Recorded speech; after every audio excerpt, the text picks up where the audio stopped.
दोस्तों नमस्कार।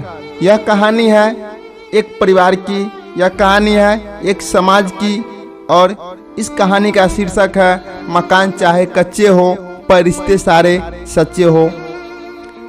मैं पिछले 3 दिनों से उस घर को गौर से देख रहा हूँ। कड़ाके की सर्दी में भी उस घर में बहुत सुबह ही लाइट जल जाती है। 20 मिनट बाद घर के सबसे बुजुर्ग व्यक्ति घर के बाहर आकर करकराती आवाज के साथ लकड़ी का दरवाजा खोलते हैं। घर की युवा महिला चावल आटा लेकर घर से बाहर आती है और उसे रंगोली बनाती है। परंपरागत सामग्री का प्रयोग नहीं करती ताकि चींटियों और अन्य छोटे जीव आकर उसे खा सके। उसी दौरान कुछ कबूतर, कौवे और अन्य पक्षी उस मकान की छत पर मंडराने लगते हैं। फिर घर की बुजुर्ग महिला बाहर से छत पर जाने वाली सीढ़ियां चढ़ती है। एक हाथ में पीतल के पात्र में पानी और दूसरे हाथ में एक थैली होती है। वे तुलसी के पौधे के सामने जाकर प्रार्थना करती है और शोर मचाने वाले पक्षी अचानक शांत हो जाते हैं, जैसे वह उनकी प्रार्थना सुन रहे हो, उनकी प्रार्थना में खलल न पहुंचाना चाहते हो। जब वे पीतल के पात्र से तुलसी के पौधे को पानी देते हैं तो पक्षी एक छोटी उड़ान भरते हैं, जैसे हम वर्जिश के पहले वार्म अप करते हैं। 100 जोड़ी से ज्यादा आंखें उनके पीतल का पात्र नीचे रखती देखती है। फिर वे धीरे से थैली उठाती है तथा एक वंदना के स्वरों के बीच मुट्ठी भर कर अनाज के दाने छत पर बिखेर देती है। पक्षी बिजली की रफ्तार से उन दानों पर टूट पड़ते हैं। फिर अगले 1 घंटे तक कोई आवाज नहीं होती, सिर्फ अलग अलग कमरों में लाइट जलती बुझती रहती है। ठीक 8 बजे एक लड़की दौड़ती हुई आती है और इंतजार करती है। गाय को रोटी खिलाती है, 1 मिनट प्रार्थना करती है और दौड़कर भीतर चली जाती है। एक आवारा कुत्ता वहाँ पिछले 5 मिनट से धैर्यपूर्वक इंतजार कर रहा है। गाय की रोटी खाकर चले जाने के 20 मिनट बाद एक लड़का बाहर आकर कुत्ते को कुछ खाने को देता है। इससे मुझे मेरी माँ की याद आई, जो पहले रोटी उस गाय को देती थी जो हमारे घर आती थी, और आखिरी रोटी गली के कुत्ते मोती के लिए होती। धीरे धीरे एक घर के सदस्य बाहर जाने लगते हैं। 2 बच्चे स्कूल चले जाते हैं, बड़ा कॉलेज जाता है और पिता अपने काम पर चले जाते हैं।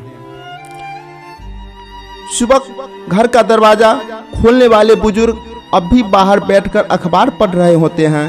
बीच बीच में वहां से गुजरने वाले लोग उन्हें अभिवादन करते हैं, कुछ आकर पैर भी छू लेते हैं। फिर नंदी आता है जिसे गुड़ मिलता है। फिर एक काला कुत्ता आता है, लगता है कि जैसे उसे पता है कि आज शनिवार है और उसे बुजुर्ग महिला से उसके हिस्से का भोजन मिलेगा। पूरे दिन में उस घर में सिर्फ 2 मिलने वाले आए। दोनों ने बुजुर्ग व्यक्ति के साथ काफी वक्त गुजारा और भोजन भी किया। दोपहर बाद 2 बजे बुजुर्ग महिला भी बुजुर्ग के साथ आकर बैठ गई। दोपहर की झपकी लेने के पहले कुछ देर बातें करते रहे। शाम को गली के बुजुर्गों की एक बैठक उस घर के आंगन में होती है। उसको चाय दी जाती है। सुबह जाने वाले लोग घर में लौटने लगते हैं। घर में प्रवेश के पहले परिवार का हर सदस्य वहां मौजूद बुजुर्गों के पैर छूता है।